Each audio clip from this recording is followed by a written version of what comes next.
Hi, welcome back to Debbie's support channel. In this video, we are discussing track management.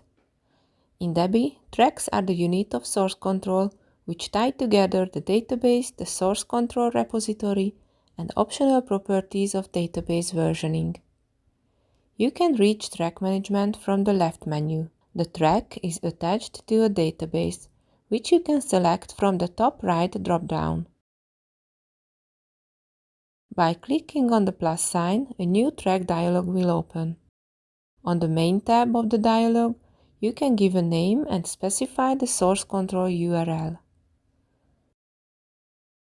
On the second tab, you can disable or enable optional fields handled by the saving process. These optional fields are for indexes, subpartition information for index column, default character set, and gene and collation for table and table columns. The last tab lists the available units, which are databases in MySQL and schema in Oracle. Select one or more unit to attach to the track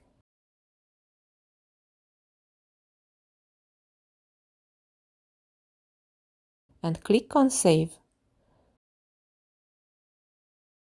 From the track list, you can open the Edit dialog or delete the track. After the track is created, you can navigate to the menu of the database, where you will see all the available tracks. By clicking on To Dashboard button, a dialog shows some details about the track. The source control system URL, full name and email address is read-only. You can change the track name and specifying the source control username and password. After testing the source control connection and saving the track, cloning is triggered on the background. Navigating to the dashboard, the track will be available with some status information. Here you can see that there are 33 new objects discovered in this database. Check the next video to learn what you can do with the track. Thanks for watching and see you soon.